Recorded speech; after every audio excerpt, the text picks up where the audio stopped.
Olá a todos, podem ir chegando que o programa mais saudável do Brasil vai começar. E hoje você vai saber se existem alimentos inflamatórios e quais são eles. Vai saber também os perigos de passar horas e horas sentado sem se levantar. Vai acompanhar o novo desafio de Pepe Drago e Mano Balboa no Fit Fight, o desafio das barrigas. E qual deles vai ganhar a melhor nota na hora de montar o prato mais equilibrado? E o papo saudável de hoje é sobre saúde financeira com Samidana. Afinal, quem não quer fazer as pazes com os boletos e ficar de cabeça boa? Bora pra cima que o Viva Bem já tá no ar.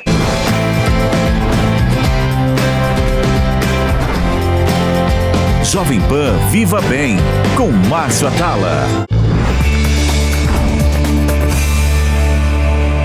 Pão de queijo é bom demais, sô. E não é só mineiro que gosta não, é o Brasil inteiro. Mas a receita do pão de queijo pode ser bem rica. Levar polvilho, queijo, ovo, fécula de mandioca, óleo de soja, leite em pó integral, soro de leite em pó, creme de leite e sal. Por isso fica pesadinho e pode chegar a ter 80 calorias a unidade. Como é impossível comer um só, acaba que sem perceber você come 4 ou 5 e com isso já mandou pra dentro 400 calorias. Mais ou menos a mesma quantidade de calorias de um prato de massa com molho de tomate. Mas você não precisa ficar sem seu pão de queijo, mesmo que esteja tentando perder uns quilinhos. Você pode fazer o caseiro. Para a receita, você vai precisar de 300 gramas de parmesão light, 1 copo de polvilho azedo, 2 copos de polvilho doce, 1 copo de leite desnatado, meio copo de óleo, 3 ovos, 1 colher de chá de sal. Esse aí sai pela metade das calorias. Na hora de comer, trocar isso por aquilo faz uma baita diferença. E o desafio de hoje é para saber qual dos dois aprendeu mais sobre como fazer um prato equilibrado. Bom, então bora lá que eu vou levar o duelo das barrigas direto para a mesa do restaurante. É o Fit Fight do melhor prato. E eu vou ver de perto isso.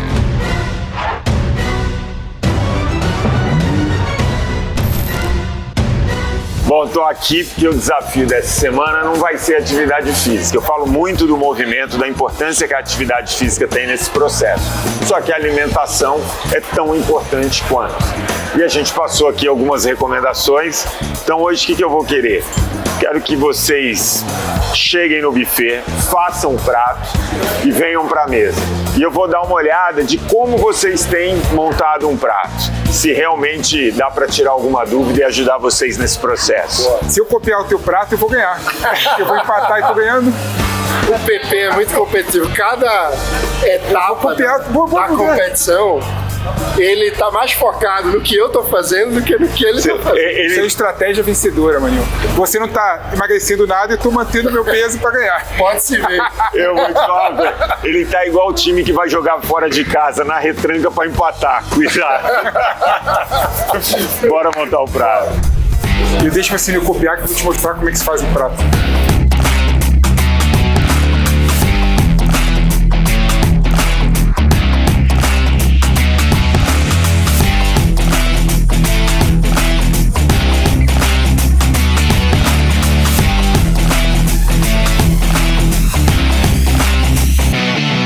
Complementei aqui com a folha e um pouquinho de vinagrete e manga que eu gosto.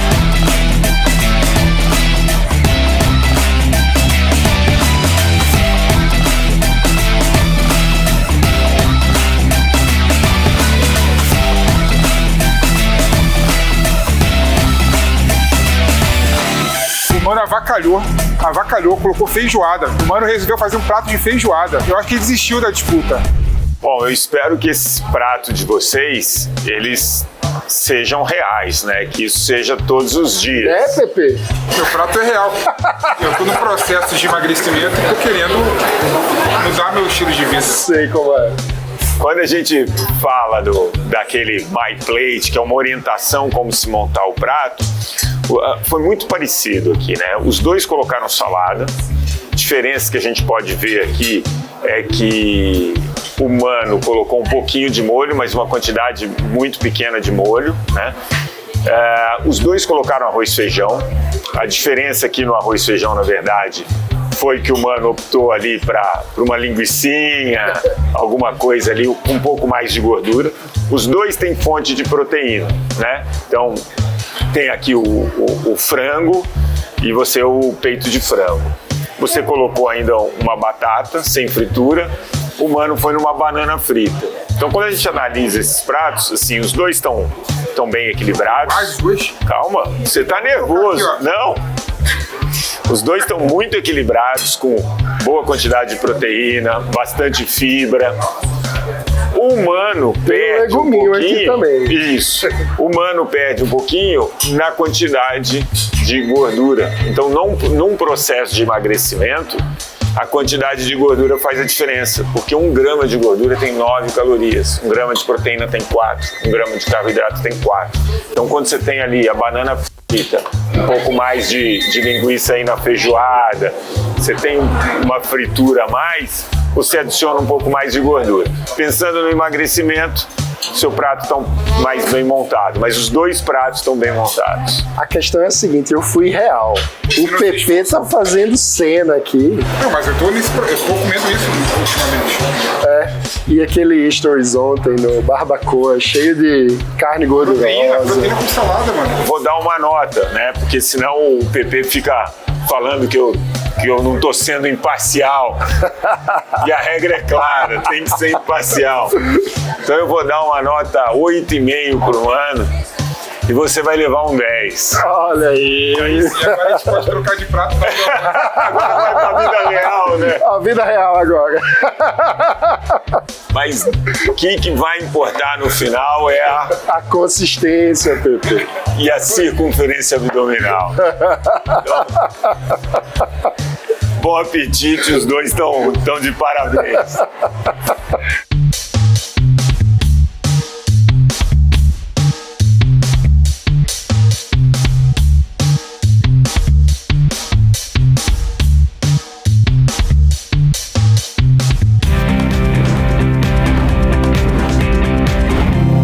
E hoje, o que será que os caçadores de mito têm para mim? Estão falando na rede que existem alguns alimentos inflamatórios e que por isso não devemos comer. O leite e a farinha seriam alguns deles. Será que isso é verdade ou é mais um mito para deixar a gente bem confuso? Márcio Atala, é com você. É mito. Não existe um alimento que possa causar um processo inflamatório no nosso corpo. A maior causa de inflamação crônica é a obesidade, ou seja, o excesso de células adiposas no nosso corpo. E isso acontece porque o tecido adiposo, que não serve apenas para estocar gordura, mas tem também suas funções hormonais, passa a produzir mais hormônios que provocam inflamação. Entre eles, as citocinas inflamatórias e o hormônio que regula a fome. No final, a pessoa passa a ter uma inflamação crônica, que provoca ainda a resistência à insulina. Esse processo vai dificultando ainda mais a perda de peso. Por isso, gente, a atividade física é fundamental. Vários estudos já conseguiram mostrar que exercício físico moderado de apenas 20 minutos já é suficiente para a produção de outros hormônios com ação anti-inflamatória, como as citocinas anti-inflamatórias.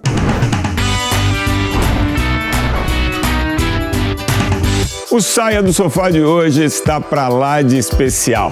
É para você que trabalha muito tempo sentado. Bom, Joana, por onde você anda? Tô bem aqui sentadinha trabalhando. Não tô na academia, mas já estive. Já fui pra academia antes de começar a trabalhar. Nada melhor do que começar o dia fazendo uma atividade física, né? O dia fica outro, né? Mais produtivo, mais alegre. Aquela sensação de missão cumprida, assim, logo pela manhã é espetacular. Eu adoro. Mas o assunto hoje é outro. É sobre passar horas e horas sentado trabalhando e o mal que isso faz para a nossa saúde. Verdade. Mesmo que você tenha ido para a academia logo cedo e feito aquele treinão, se no resto do dia você tiver um comportamento sedentário, isso pode diminuir os efeitos do treinamento físico. Se a gente pensar que a média de tempo que a gente passa sentado trabalhando durante o dia é de 9 horas, não é pouca coisa, né? Imagina, 9 horas sentado. E logo que a gente senta, no momento que a gente senta, a nossa atividade muscular já cai expressivamente. Isso porque quando você está sentado, suas pernas estão relaxadas. Então, a contração muscular já diminui, né? Só o fato de você estar sentado comparado com o fato de estar em pé, quando você está em pé, seus músculos estão contraídos para manter você em pé. Só essa pequena diferença entre estar sentado e estar de pé, ela já reflete no gasto calórico. Sentado você gasta X, em pé você gasta 2X. É mais ou menos isso. Então você pode imaginar que seu corpo está muito mais relaxado e durante muitas e muitas horas consecutivas e a gente nem percebe. E tem mais. Com cerca de 3 horas na posição sentado, a dilatação das artérias cai em 50%. E isso diminui o fluxo sanguíneo. Se o tempo for de 6 horas sentado consecutivamente, todos os dias, depois de 2 semanas, teremos mais consequências. O colesterol ruim aumenta e as enzimas responsáveis por quebrar as moléculas de gordura diminuem. As contrações musculares pioram, o que reduz o bombeamento de sangue de volta para o coração. A perda de massa óssea é de cerca de 1% por ano. E o cérebro? Aquele que você jura que não está sendo afetado. Você pensa que está sentado, trabalhando, você está exatamente trabalhando o quê? O cérebro. Só que não. A partir do momento que você fica muitas horas sentado, você também vai perdendo a sua capacidade de foco, a capacidade de cognição. A atividade física ela ajuda nisso tudo, o movimento físico ajuda nisso tudo. E tem outra coisa, sem receber informação de movimento físico, o cérebro também perde a capacidade de prevenir o envelhecimento mesmo, do corpo inteiro. Ufa! Acho que a gente parou por aí, né? Acho que sim. Mas se as pessoas não fizerem nada para mudar esse comportamento, depois de 20 anos de trabalho sentado em escritório por pelo menos 6 horas consecutivas na posição sentada, na hora de se aposentar vão descobrir, sabe o quê? Que perderam 7 anos de qualidade de vida e aumentaram em mais de 60% a chance de ter doença do coração e 30% a chance de ter câncer de mama ou de próstata. Mas o maravilhoso é que você tem escolha e você pode mudar isso tudo e rápido. Basta levantar. Como eu tô agora. Nos Estados Unidos, um hospital pegou um grupo de pessoas que trabalhavam no telemarketing. Esse grupo passava 10 horas sentado trabalhando consecutivamente. Eles pegaram esse grupo, reduziram essa carga horária para 7 horas e meia. Fizeram pausas de alguns minutos a cada hora trabalhada e o resultado foi impressionante. Eles tiveram uma queda de 20% nos casos de hipertensão, uma queda de 15% nos casos de diabetes e por conta de ficar em pé e aumentar o gasto calórico, teve uma redução de 10% do peso corporal na média do grupo. Ou seja, foi impressionante porque foram feitos pequenos ajustes e a melhora da condição de saúde desse grupo todo foi absurda. Então, pega essas dicas e tenta incorporar, colocar na sua rotina. Para de achar que esse tipo de coisa é besteira e que não faz diferença. Faz, no final do dia faz. Então, a cada hora trabalhada, você levanta um pouquinho, fica em pé, vai na copa, pega um copo d'água, aproveita e já se hidrata, faz uma ligação em pé, ou quem sabe você pode colocar aquelas mesas que coloca adaptáveis, ou então colocar uma mesa em cima da outra e você pode ficar durante um tempo trabalhando em pé, né? O importante é você colocar movimento no seu dia. Então hoje você não vai sair do sofá, mas você vai sair da cadeira do trabalho. É isso aí, Joe. O melhor de tudo é que sempre podemos mudar o rumo da história. Só depende de uma coisinha: vontade, querer fazer. E nesse caso, o fazer é apenas quebrar o tempo sedentário.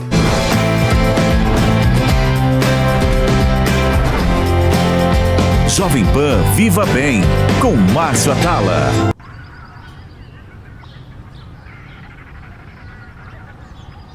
Tem horas que não dá para você sair de casa.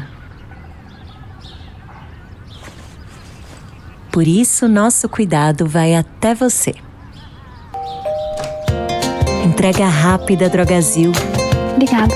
Em até 1 hora por apenas R$ 6,90. Peça pelo nosso app.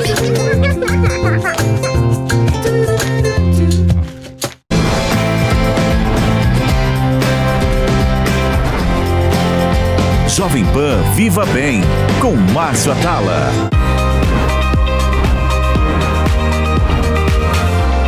Mais um Papo Saudável e hoje o meu convidado, que é um baita economista, e todo mundo está me perguntando o que isso tem a ver com saúde. Antes de mais nada, super obrigado por ter aceitado o convite. Márcio, acompanho seu trabalho, gosto muito, obrigado pelo convite. Não sou um exemplo de vida saudável, no entanto, a economia pode ser vista como uma lupa para se ver o mundo. A economia, ela estuda recursos escassos. Então, uma das coisas é dinheiro, é escasso. Recursos naturais, é escasso. Talvez tempo é escasso, de certa forma, e tem outros conceitos. Por exemplo, custo de oportunidade. Ao escolher fazer a opção A, eu estou necessariamente, naquele instante, naquele tempo, deixando de fazer todas as outras. E a vida é feita de escolhas, seja na parte de saúde para alimentação, seja na parte de atividades físicas também, ou mentais, ou exercícios que a gente fala, né? Muito se fala em envelhecimento saudável e muito se fala do corpo, mas acho que tem uma junção do corpo, a mente, e você precisa ter recursos para se manter, senão também não adianta. Adianta você estar saudável também, sem dinheiro para se sustentar depois de uma certa idade, supondo que uma grande parte das pessoas vai se aposentar em algum momento ou diminuir o ritmo de trabalho. Você tocou num ponto que era o que eu queria falar com você, que é o seguinte: hoje, quando a gente estuda longevidade, você tem algumas coisas que determinam muito, não só a quantidade de anos, mas a qualidade desses anos. Então você vai falar muito de atividade física, você vai falar de sono, você fala de alimentação, desse gerenciamento do estresse, mas o quinto pilar é saúde financeira. Hoje tem uma relação muito forte em relação à saúde financeira, e não só aumento da expectativa de vida, mas também da qualidade desses anos. E aí a gente começa a refletir sobre o tema. Uma delas é que aquela pessoa que tem problemas financeiros ou não tem uma educação financeira ou oportunidade, enfim, para ir guardando um dinheiro, talvez esse cara seja um pouco mais estressado, durma pior, enfim. E quando você vai chegando a 55, 60 anos, custo de vida, custo de saúde aumenta muito. Porque o plano de saúde é muito caro, os remédios são muito caros. Aí tem duas coisas para falar. Tem um livro de 2 professores de Harvard que chama Escassez. Foi traduzido, não sei se ainda está à venda, em inglês chama Scarcity. Tá. O que ele fala? Ele fala assim, ele faz uma comparação com dieta. Ele fala, as dietas que funcionam para o cara se reeducar e não ser... São as dietas que a pessoa consegue fazer o que ela gosta de tempos em tempos. Então, hoje é o dia que eu vou comer um doce, um bolo, vou beber, claro, em quantidades moderadas. Mas ele fala que quando a pessoa é pobre, ela não pode falar assim, tá, hoje eu quero ter um dia de rico, eu não quero ser pobre hoje. Ela não tem essa escolha. Mas mentalmente, quando você vive num sistema de restrição, e vale para restrição alimentar, vale para um treinamento de atleta super rígido, consome muita energia cerebral. Tá. Por isso também, que a gente não pode entrar depois, mas é por isso que também a pessoa às vezes, vou comer um chocolate porque hoje o dia foi estressante. Hoje eu mereço. Mas você sente esse cansaço. E quando você sente o cansaço, você toma piores decisões. Então, o que os professores fizeram, aí estudos publicados, com dados, a pessoa que é pobre tende a ser pior funcionário, pior pai, pior companheiro, esposo ou esposa. Deve cuidar pior da saúde. Pior, porque você toma decisões piores, porque você já está num ambiente de estresse. Então, o combate à pobreza é fundamental para você viver mais, viver bem e até tomar escolhas melhores. Claro, ser saudável custa. Ou seja, se você for lá e pegar um nutricionista, o que você deve comer e for no supermercado, provavelmente são produtos mais caros do que os produtos menos saudáveis. Mas supondo que fosse a mesma coisa, como é um esforço a mais de pensar, de escolha, claro, isso consome energia. E escassez é mais ou menos como se estivesse vivendo no limite o tempo todo. Então é complicado você tomar boas decisões. Porque aí que vem também uma dica que não só você fala, mas a gente vê bastante aqui no programa e em outros lugares, que assim, cara, durma bem, mantenha a rotina, porque isso te habilita a tomar decisões melhores. Eu, por exemplo, às vezes viajo muito para palestra, para consultoria, alguma coisa. Quando você viaja e sai um pouco da rotina, já é muito mais difícil você seguir hábitos. Total. Dieta, não sei o que. Então, assim, é mais ou menos o seguinte: seu cérebro tem uma energia. Eu sou da época de videogame, então você pensa que você tinha a energia do bonequinho. E cada coisa que você vai fazendo no dia, vai tomando. E não é só exercício físico, trabalhar, tomar energia, tomar escolhas, fazer uma reunião ou uma discussão acalorada te suga energia. Agora, a chance de você conseguir manter todas as frentes da sua vida boas, se você tiver com energia baixa, às vezes tão pequena que fica inverossímil. E aí vem o outro lado. A gestão do dinheiro te dá liberdade. Dá liberdade para você fazer escolhas, dá liberdade para você aceitar só trabalhos que você mais interessa, dá liberdade, porque assim, a gente fala, não, eu trabalho no que gosto, tá, eu tenho filho, mas assim, se eu tivesse o meu filho para não ter o que comer, eu aceitaria qualquer trabalho, porque você é responsável por aquele ser que não tem criança. Então, o dinheiro, acima de tudo, te dá liberdade para você fazer as escolhas que importam na sua vida. E aí, acho que diminui o estresse, diminui um monte de coisa. Você colocou aqui vários pontos, né? Quando você fala da energia, do ser humano ter que decidir, 80% de tudo que a gente faz no dia a dia, ele é automatizado, justamente porque o cérebro precisou poupar energia durante a evolução da espécie para sobreviver. Sim. Então ele não gosta dessa coisa de ter que decidir o tempo inteiro. Por isso que a gente vai criando hábitos, né? A gente vai tendo um padrão. Eu falo o seguinte, é sempre importante a gente entender o padrão da pessoa. Porque 80% já está automatizado, já é no padrão. Então você tem que tentar entender para ir mudar. E quando você tem essa escassez que você fala, né? Isso eu vejo claramente. A pessoa, quando pior é a situação, parece que pior é a escolha que ela faz. Sim. Você fala, não, ela toma um risco que a chance de dar certo é muito pequena. E aí vai entrando. E aí você falou assim, combate à pobreza, né? Individualmente, imagino que se você vai pegar uma pessoa, você vai sentar, conversar, tentar organizar. Mas quando você fala de um país, de uma cidade, né, sem política pública não vai, né? O que mais combate a pobreza é você ter saúde. Então, por exemplo, a gente ainda tem no Brasil lugares, e não é pequena porcentagem de pessoas que não têm água encanada, acesso a saneamento. Então, isso melhora muito. Já melhora muito. Muito. Então, assim, em vez de a gente tentar fazer o trem-bala, tipo, cara, resolve esse negócio de saúde, porque tudo traz dinheiro. Quem fala, vamos fazer o show da Madonna, tá, gira um dinheiro da economia. Mas, assim, a prioridade em termos de resposta, saúde, básica, você vai gastar lá na frente saúde e o nervosismo. Um pai que está com a criança doente e educação.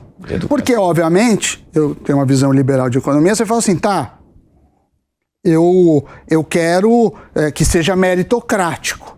Mas, se você não tem uma educação de boa, como é que o filho, por exemplo, meu filho, que eu me sinto privilegiado, e que eu posso pagar uma boa escola para ele, vai competir com um menino de colégio público que às vezes nem teve aula. Exato. Então ele precisa ter um jeito, a pessoa que nasceu num lugar mais pobre, de ter condições para competição. Claro. Mas aí a gente fala muito mais em educação básica do que pesquisa e universidade, sei lá. Porque aí que está a raiz do problema.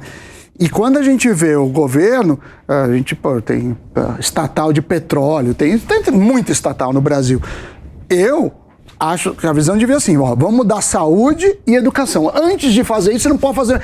saúde, educação e segurança. Antes disso, você não pode fazer mais nada. Assim. Você está proibido de fazer outras coisas, porque é isso que vai fazer a diferença na competição. E saúde não é só a pessoa não morrer, é a pessoa tá com a cabeça boa, ter essa rotina, né? Ter uma rotina, ter uma segurança, né? De, eu vou voltar para casa e não vou ser assaltado. Porque, assim, isso consome energia. Então, por exemplo, você tá aqui na Avenida Paulista, onde a gente fica, tem muito assalto de celular. Então, você fica meio estressado.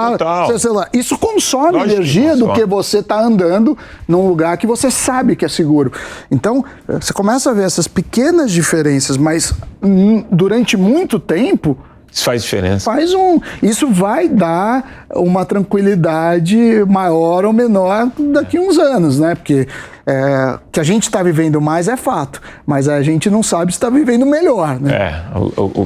Todos os artigos que saem em relação a isso diz que não, né? Que apesar da expectativa de vida ter aumentado muito nos últimos 40 anos, os anos com qualidade não aumentaram. Então, isso é interessante. E aí, quando você fala de educação e saúde, 2017 eu fiz aquela intervenção em Jaguariúna, Sim, né? Foi muito legal. Que foi exatamente isso, quer dizer, a gente foi nas escolas de base mesmo, nas unidades básicas de saúde, nos agentes de saúde, para tentar proporcionar isso para a população que é menos favorecida, porque dessa maneira ele vai ter uma condição melhor para fazer melhores escolhas, enfim, mas isso é um problema mais estrutural. Eu até entrevistei ele, deve estar para sair no ar, do Dan Ariely, que é um economista, e ele fala assim, poxa, eu sempre tomei vinhos de $10, ele mora nos Estados Unidos, mas eu poderia tomar vinhos de $20. Assim, eu ganho bem. Não ia mudar. Não ia mudar isso. Mas tem uma coisa, quando você muda de 10 para 20, de imediato, você fala, tô vivendo melhor. Mas logo depois, você já não tem mais aquele prazer, só que você dobrou o custo disso. Então, cuidado, principalmente com hábitos que encarecem. Muito bom. Então é a mesma coisa, sei lá, o café da manhã. Se você começa a impor sempre um café da manhã que você não abre mão, mas já consome quase todas as calorias do dia, primeiro, você se acostumou com algo que é muito... E depois que você colocou o hábito, para tirar é muito difícil. Então, assim, se acostume disso. E se você tiver uma grana maior, você tem uma grana, é melhor você gastar em coisas esporádicas. Vou fazer uma viagem, eu vou num restaurante, eu vou fazer uma experiência, do que você, por exemplo, mudar para um apartamento maior, porque aí você está aumentando o custo. Então, quer dizer, tudo bem você fazer o dia lá da fuga da dieta. O problema é você falar assim, agora eu vou comer bolo todo dia, porque aí te mata. Samir, show de bola, quero agradecer. Eu que agradeço. Você sabe que esse tema ele é muito importante, ele vai gerar muita reflexão. Você fez vários links aqui com alimentação, com atividade física, mas o principal é esse seu recado, né? Investir em educação, algumas dicas que você deu aqui. Então eu quero super agradecer, sou seu fã. Imagina, eu que sou, e qualquer dia vamos tentar eu perder peso, porque eu não consigo. Falar é fácil, né? Prática é difícil. Vamos fazer juntos. Tchau, gente. Obrigado. Mais um Viva Bem chegando ao final, e eu fico feliz de poder levar tanta informação bacana para ajudar você a mudar o seu estilo de vida e ficar mais saudável. É muita informação, não é verdade? Então, para você não esquecer nada, tem uma dica muito bacana. Vai lá no YouTube da Jovem Pan News ou no meu canal, Márcio Atala, e assiste tudo de novo, compartilha, deixe seu comentário e sugestão. Semana que vem, tamo junto de novo. Até lá!